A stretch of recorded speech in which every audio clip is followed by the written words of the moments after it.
Hey guys, this is Cody with the Rural Preparedness Project. I know I've been saying that wrong in the last couple of videos, but whatever. So I got my new little light mount from, let's see if I can just show it to you. It's a KZ or Key Zion, made in USA. And it mounts up to the front sight post. I'm also trying this with a different setting on my phone, so I think it won't do that stupid vertical thing. Hopefully, we'll see. I don't know. Anyway, so I got this.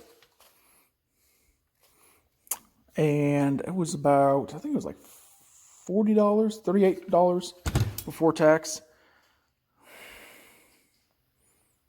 You can see it's all almost perfect.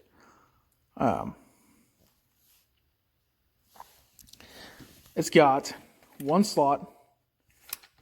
I think they're pretty much designed for pistol lights. And then coming back down here, you can see how it clamps on there. It's got two sling swivels. They're ambidextrous, so you got one on each side with the HK or hook type attachments. You've got two screws right here, and that clamps it onto the inner portion back here. It was extremely crooked when I mounted it.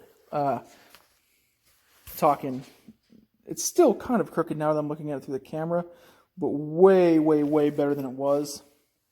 What I did was I just took some trauma shears, cut out about, actually I used this whole little part I cut out. Cut this little sliver out, folded it up, and stuck it right there. You can see it right in front of the front sight post, in between the front sight post and the mount. What that did was move this back over to the left.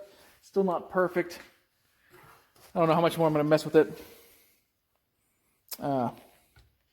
So it is well made. It does lock down pretty tight on here. The sling loops work good. I believe this is aluminum. I don't think it's steel. And then down here, it has a cutout. I guess maybe you can get this like a little bit closer to the barrel. I don't know. I guess it depends on how your front sight post is set up.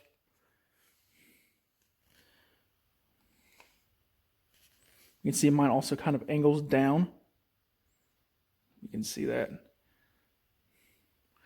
And I'm sure that that's just the way that the front sight post is made. Not very, cleaned up.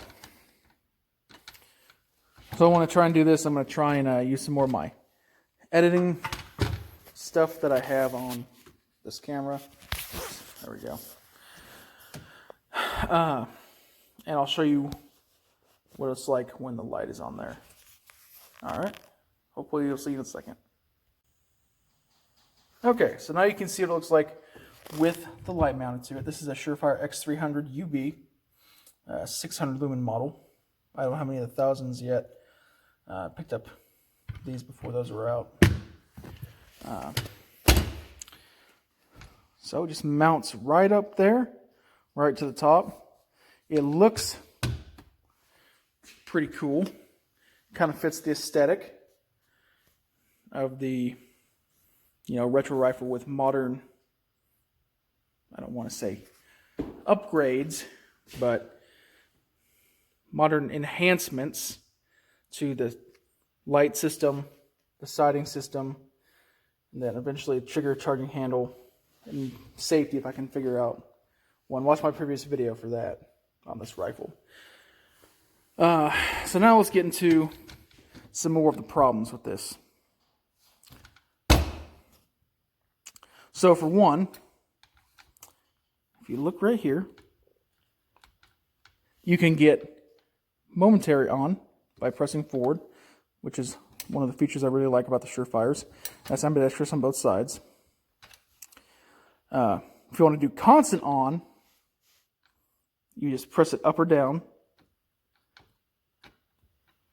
But you can see here that it can't lock into it because of this screw on both sides. No matter what you do, you go up or down, it doesn't work. So that's kind of a bummer. So it's okay, whatever. I just thought, well, I don't really use constant on my lights a whole lot anyway. But then I grip the rifle. So let's see if I can do this at this weird angle. Okay. So here is as far forward as I can go without touching the barrel or the front sight post, which is going to get hot. This is where my thumb is. This is as far forward as my thumb can go. So I'm going to leave that there. That's what, 2.5, 3 inches away from being able to manipulate the light. That's what this kind of grip. If I shifted my grip, which just the way my body works, you know, my joints and everything, I can kind of get a little bit closer if I were to use this kind of grip, but that's not really feasible with how little this rifle is. I can kind of sneak it up and I can activate it. That's pretty much hand pretty close to the barrel. It kind of is saved by the sling swivel, but you know, if I grab it like this and it's back there, that's direct contact. So now I was going to try this with a Streamlight because of the different activation method that they have on their rifles. And I have one on my work gun, a Streamlight, but it's set up for Glock, which is a different mounting solution than is on this one, because this one's set up for a 1913 rail. So I didn't try it because it's set up for Glock. And that's the only Streamlight that I have. The only Streamlight that I have that would mount to a rail like this. Actually, now thinking about it, my roommate has a Streamlight. I might try that later. But it has a different activation method. Overall, kind of the same style of light. Instead of being pushed forward, they kind of just flick them for momentary. It's a little bit longer. You can also get longer activation taps for these. I think Filster makes them. I'm pretty sure Filster makes them. Anyway, I'm not sure if it's going to be able to do a constant on with the Streamlight. I'll have to try it. I'm not a really huge fan of Streamlights, but you know, maybe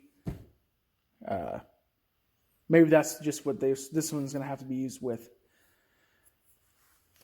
Okay.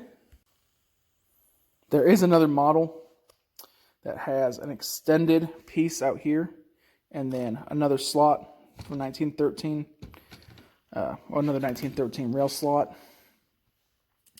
That would probably fix the issue with not being able to activate the tabs because it'd move it forward, but that would compound the issue of, you know,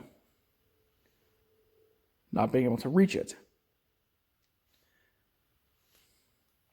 So, let's see. Kind of a conundrum. I was really excited about this piece of gear when I ordered it, because I thought it would really make the rifle, you know, kind of, what's the word? the aesthetic, you know. It would look retro, but at the same time have modern, convenient features. Pretty disappointed, honestly. Wasn't too expensive, so it's not like I'm out a whole bunch of money on it. It just really doesn't do anything very well.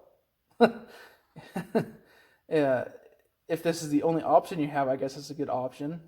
And if you can maybe run the tape switch back onto here. I know that they make an adapter. I'm pretty sure they make an adapter where you just replace the end cap on the X300s so you can run a tape switch. I know they used to make that pressure pad, which wouldn't work in this situation, but the other option was to get a piece of 1913 rail mount, one on each side. Very similar to kind of what I had on it before with this old thing. But instead of mounting to the barrel, it would mount up here. And then I could mount an X300 in that location and just be kind of on the side here. Or, yeah, kind of just like that. Or a scout light, or even this old 6P. Look at that. No, I guess this isn't as old as someone that's supposed to say Laser Products. It's kind of cool retro light though. I think they were about $25 to $30, so less expensive than this. I think I'm going to end up getting one, trying it on here. It doesn't have the cool little sling mounts, so that's kind of a, you know, kind of honestly the best thing about this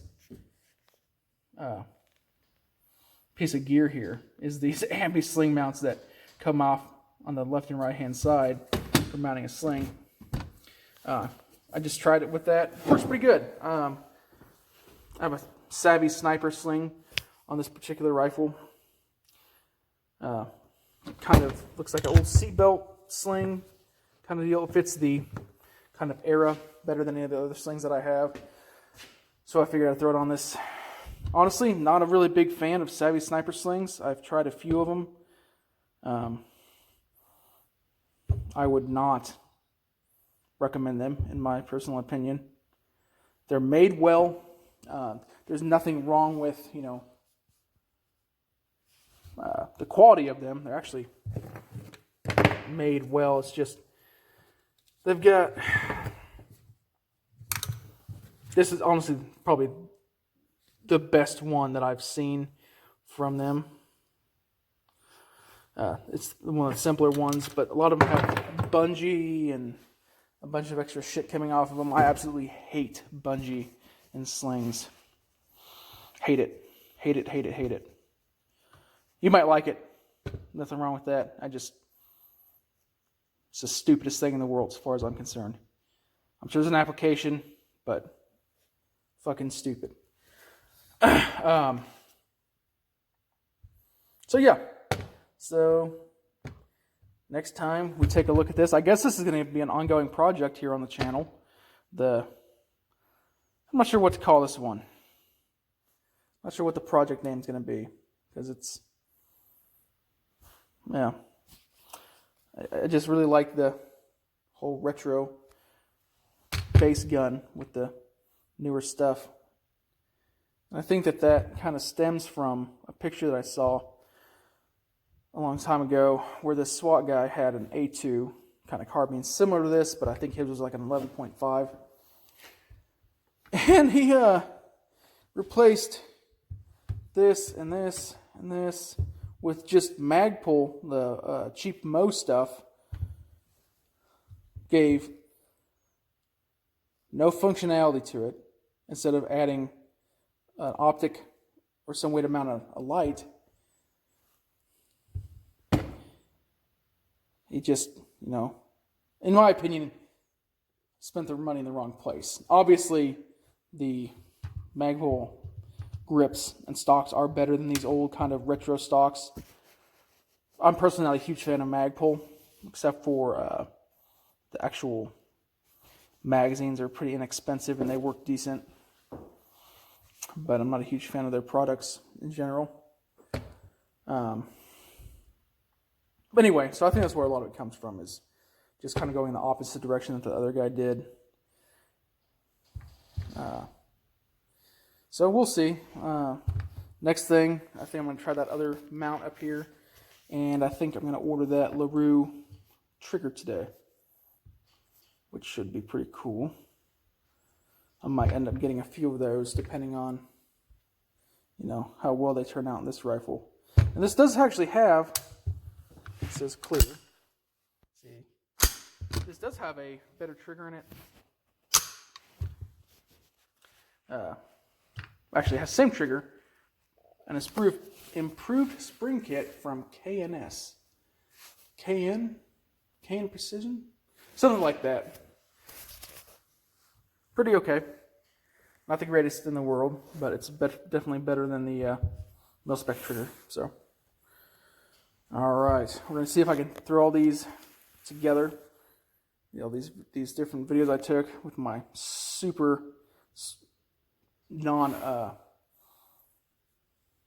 non-functioning editing skills, and hopefully this will turn out the correct way instead of being like vertical and all that other stuff.